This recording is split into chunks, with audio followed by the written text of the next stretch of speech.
remercions le centre tchèque de nous accueillir toujours chaleureusement. Et je suis particulièrement contente d'annoncer cette séance des palabres parce que nous la dédions à l'Ukraine, à nos amis ukrainiens.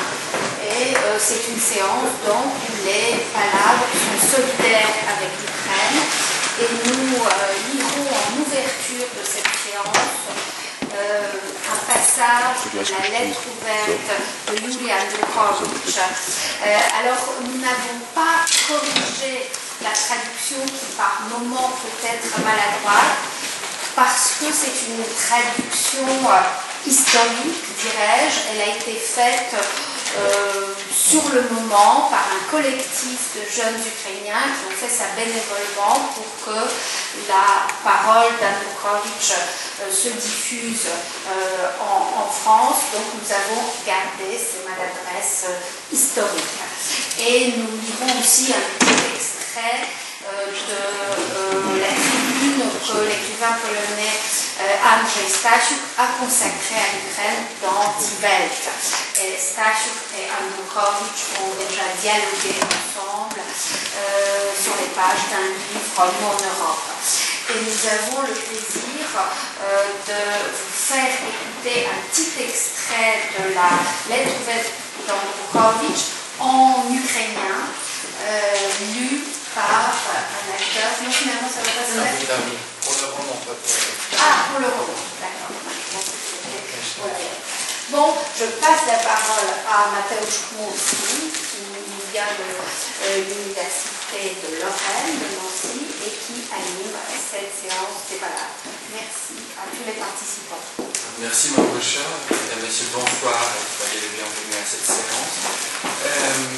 Cette séance qui, comme Margocha vient de l'annoncer, sera comme une séance assez particulière, parce qu'on est solidaire, on voit toutes nos pensées à tout ce qu'il y a à Kiev, et vraiment en général à tout ce qui se passe en ce moment, qui me semble très important d'un côté, et de l'autre, une situation qui, à ce moment-là, n'a pas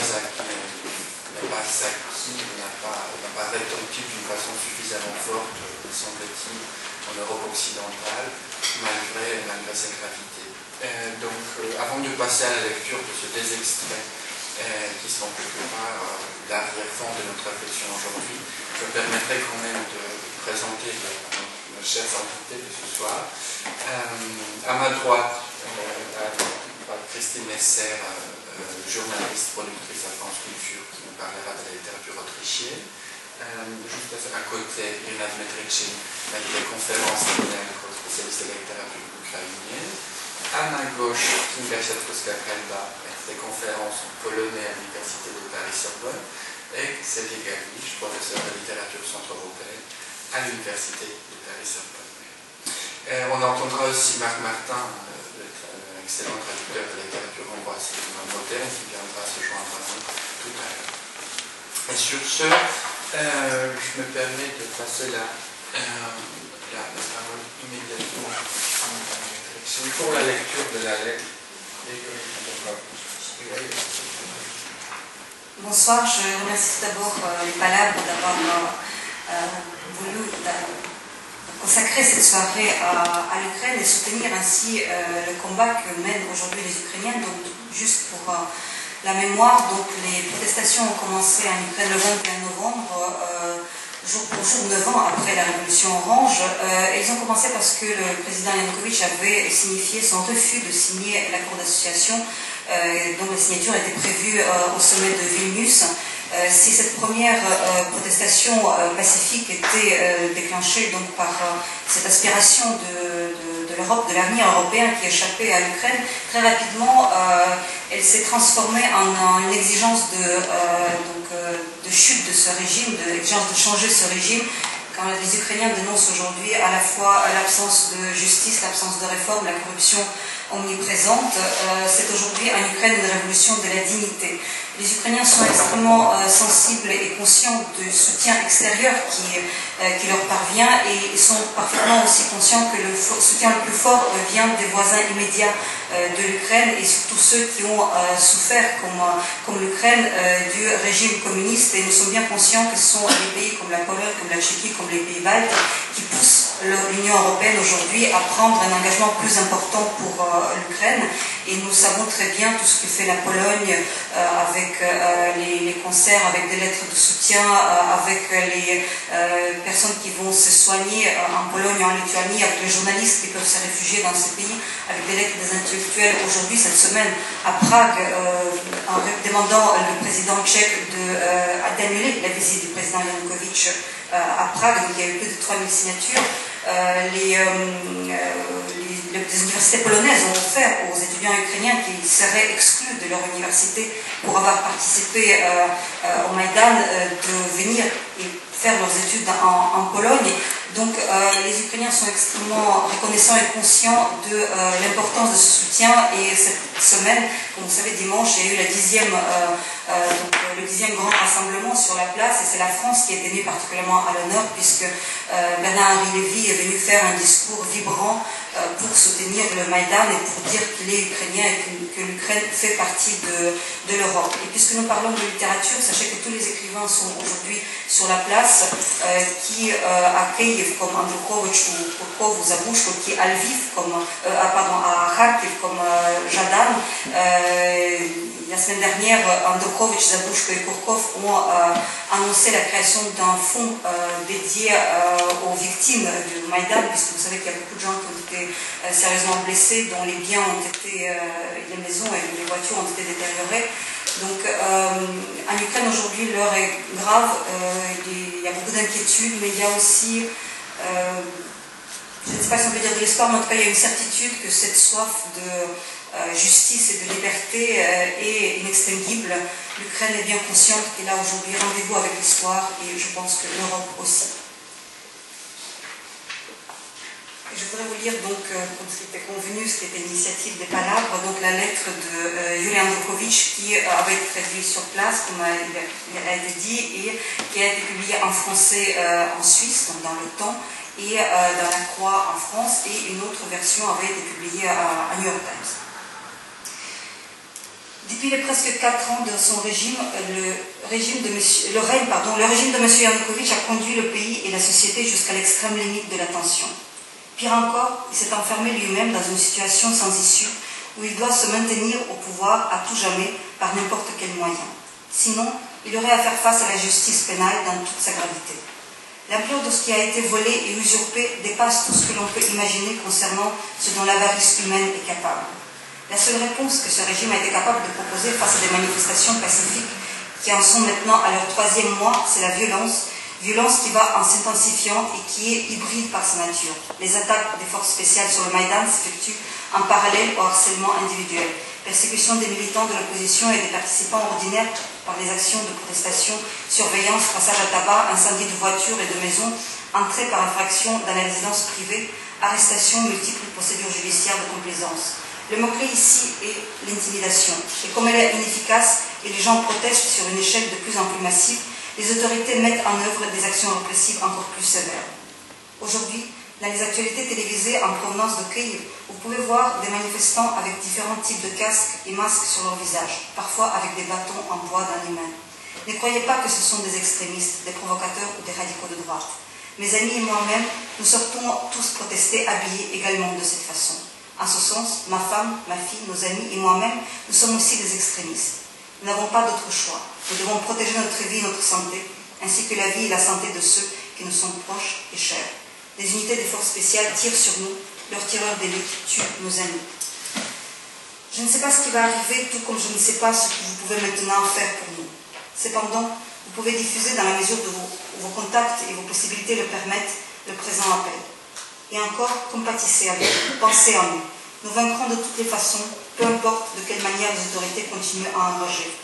Les valeurs européennes d'une société libre et juste sont aujourd'hui défendues par le peuple ukrainien au prix de son propre. J'espère vivement que vous saurez en mesurer le prix. Merci beaucoup, Elena, pour cette lecture que j'aimerais compléter par un extrait de l'article de l'écrivain polonais Andrzej Stasiuk, paru initialement il y a une semaine dans Die Welt en Allemagne, et traduit maintenant dans plusieurs langues européennes, pas encore en français. Le titre de l'article, c'est l'hiver ukrainien de 2014, un échec de l'Europe. Il y a 1332 km qui séparent Kiev de Berlin, 1715 qui le séparent de Rome, des 1406 de Paris. Aucune carte cependant n'est en mesure de rendre la solitude de l'Ukraine, l'isolement dans lequel elle se trouvait cet hiver. Au cours de la Révolution orange en 2004, et malgré un hiver aussi rude que cette année, la place Maïdan vivait une fête joyeuse. Aujourd'hui, lorsqu'il ne s'agit pas de combats carnavalesques, mais d'une situation sérieuse pour de vrai, lorsque le sang coule, les gens sont torturés, en silence règne sur la place Maïdan de Kiev. Il n'y a plus de carnaval. Il n'y a que le gel, l'odeur de pneus qui brûlent, le rayon de l'essence, la nuit noire, la solitude et la peur. Ils attaquent, ils n'attaquent pas. Ils tuent, ils ne tuent pas. Mesdames, Messieurs, c'est pour nous qu'ils combattent, hélas. Si vous pensez que les valeurs européennes sont données une fois pour toutes, comment bien qu'on achète et qu'on possède, vous vous trompez. Si vous le pensez vraiment, et vous entourez d'un mur ce bout de terre, cette pellicule ou ces capes qu'on appelle l'Europe, la transformer en une sorte de ghetto d'autosatisfaction, de sécurité illusoire, d'opulence pornographique. Mesdames, Messieurs, les valeurs, il faut se battre pour en avoir. Tout ne s'achète pas. Impossible d'entourer les valeurs d'un mur, de les faire protéger par deux gardiens, de les fortifier comme les côtes de la Méditerranée le sont contre les réfugiés africains. Impossible de les arrêter à la frontière orientale de mon pays. Voilà pour le court extrait de ce long article de Stasiuk, que je laisse peut-être sans commentaire, parce qu'il est assez... il en dit beaucoup, il n'y a pas besoin de commenter ces mots très très forts qui ont été prononcés à propos de la révolution en Ukraine. Et après cette parenthèse ou cette introduction liée avec l'actualité, on va nous penser en Ukraine. Je me permets de passer le micro encore une fois à Irina Dmitrievitchine pour la présentation du premier ouvrage dont il sera question ce soir, donc La route du Donbass, de Serhii Zhadan. Voilà, la parole.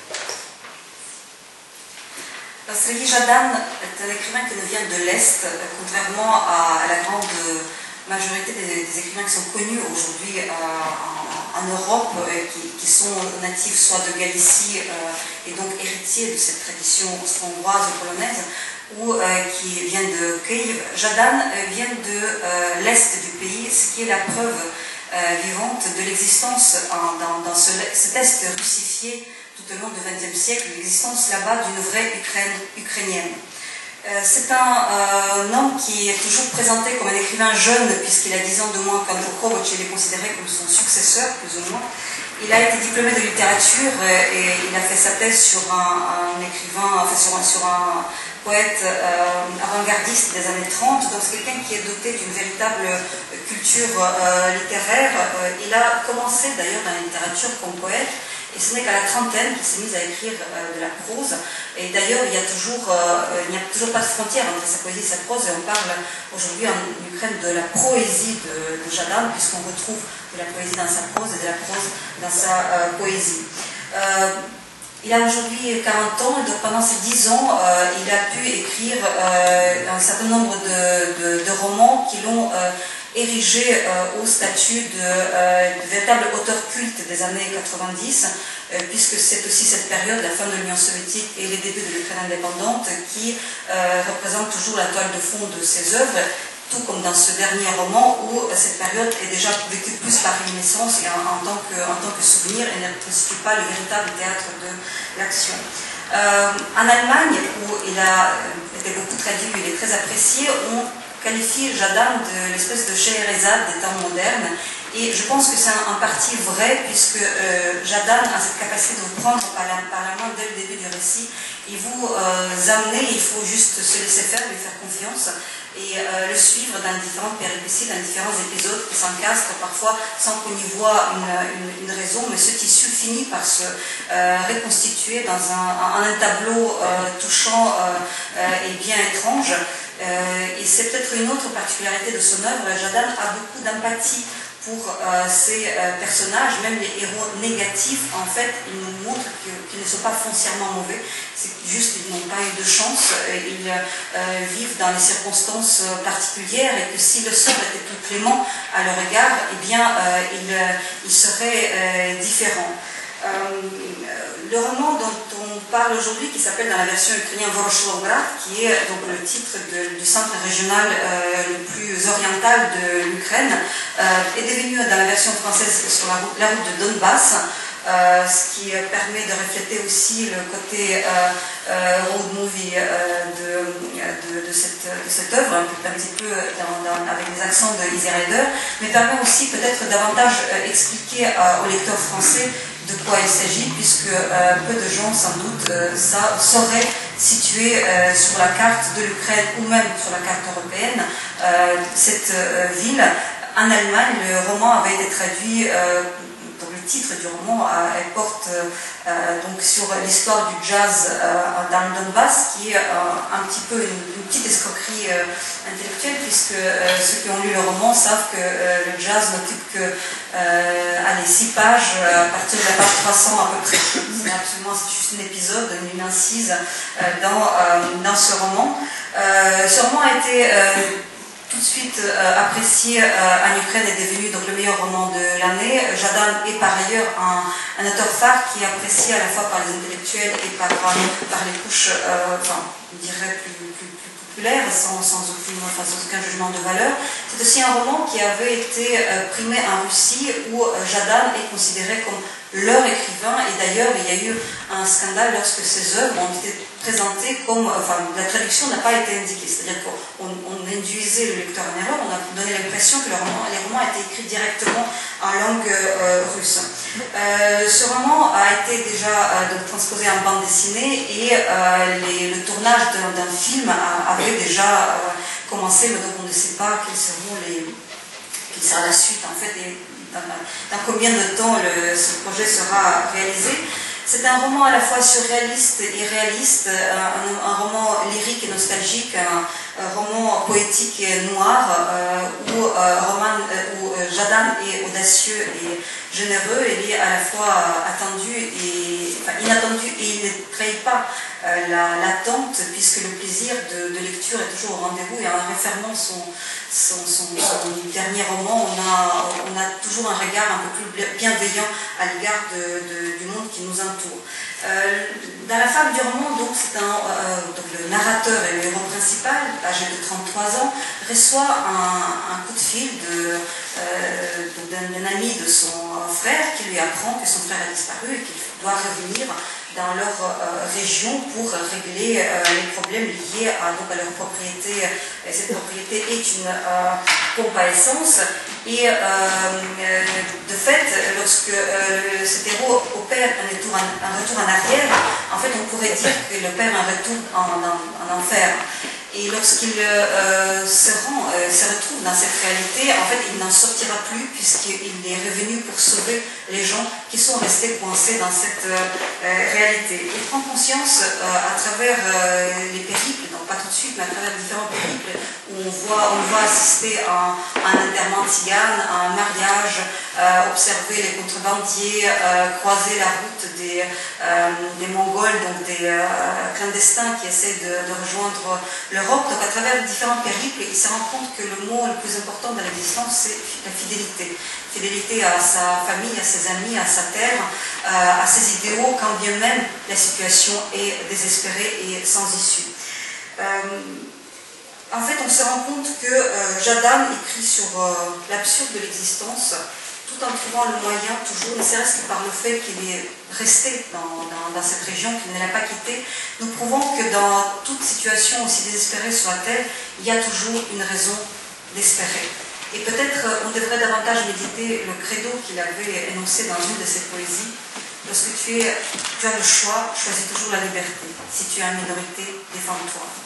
Маючи вибір, завжди обирай свободу. Граючи в меншості, тримай вухо оборону.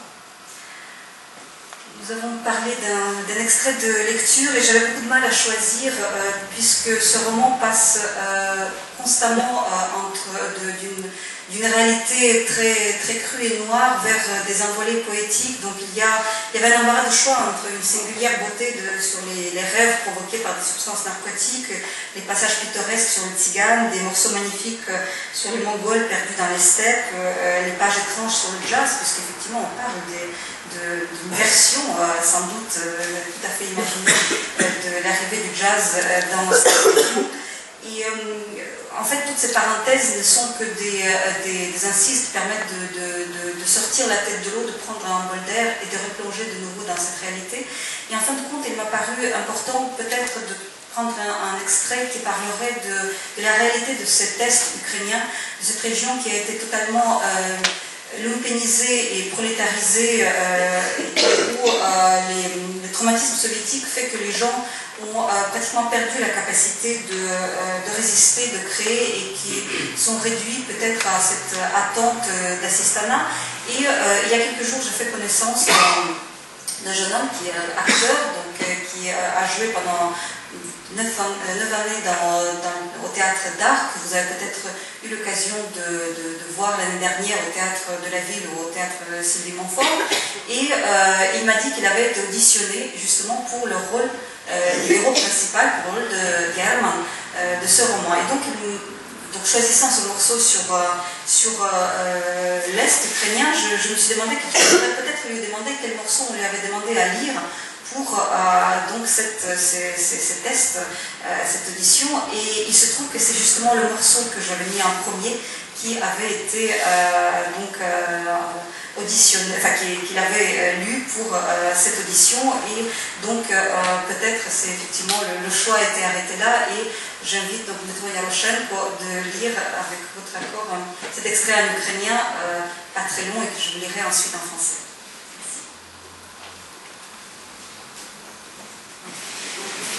Bonsoir. Donc vous voyez, il a sur son lecteur donc effectivement l'extrait qui lui a servi pour l'audition. Ще я йому сказав таке: ти все правильно говориш, я майже в усьому з тобою погоджуюсь. Але ось ти кажеш слабкі й беззахисні, а я думаю, якого хуя, отче, якого хуя вони слабкі? І чому ти вважаєш їх беззахисними? Вони всі тут народились і тут живуть, але поводять себе, мов на вокзалі, ти розумієш? Так, наче потяг уже подали, і вони тут з усіма прощаються, і вже нікому нічого не винні, і можна все розхуячити і спалити, тому що потяг ось він стоїть і чекає. Ось так вони поводяться, і я не розумію чому. Вони ж, суки, тут живуть, в цих містах, вони тут виростали, ходили до школи, пропускали уроки, грали в футбол. Вони тут жили все життя. Так що ж вони випалюють все за собою? Вся ця підарня, яка пре звідусіль, яка зараз по-справжньому стає на ноги. Вся ця банківська наволоч, мінти, бізнесмени, молоді адвокати, перспективні політики, аналітики, власники, блядь, капіталісти. Що вони поводять себе так, ніби їх сюди прислали на канікули, ніби їм завтра звідси їхати?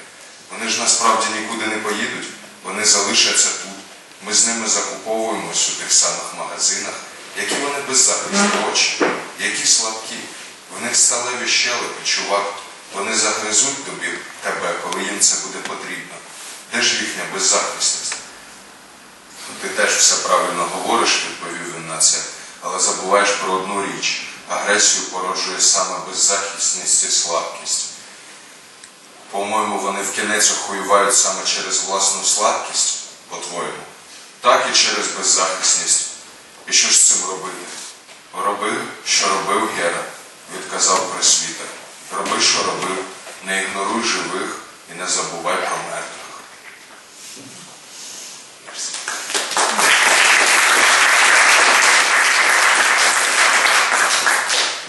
Et puis j'ai ajouté, tu dis vrai, je suis pratiquement d'accord avec toi, tu dis faible et sans défense, et moi je me dis, mais putain, pourquoi mon père? Pourquoi sont-ils faibles? Et pourquoi tu les trouves sans défense? Ils sont tous nés ici et ils vivent ici. Mais ils se comportent comme s'ils étaient à la gare, tu comprends? Comme si le train était déjà entré en gare et qu'ils faisaient leur adieu à tout le monde.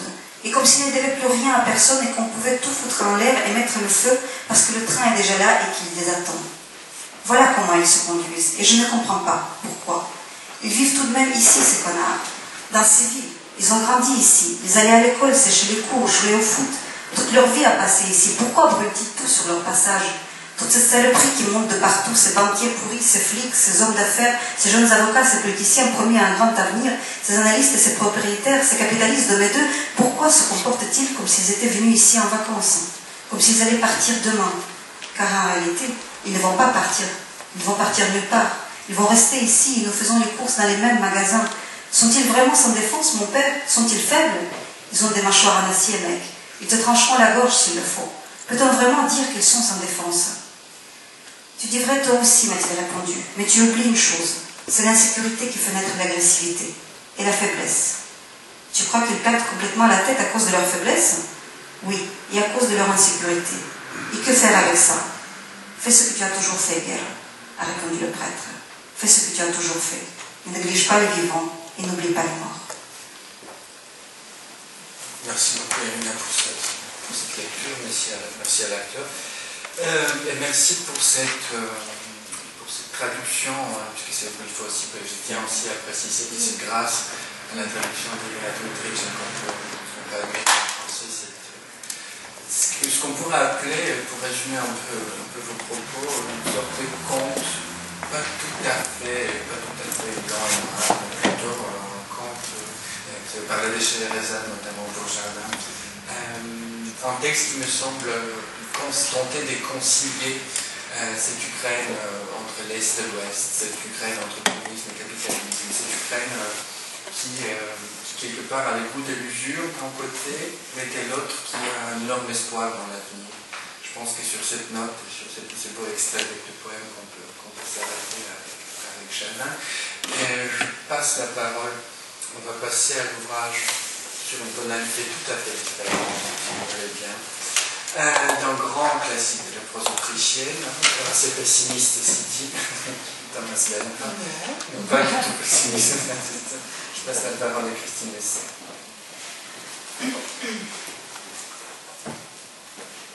Bon, il va être difficile de trouver une transition, peut-être, sauf à dire que ce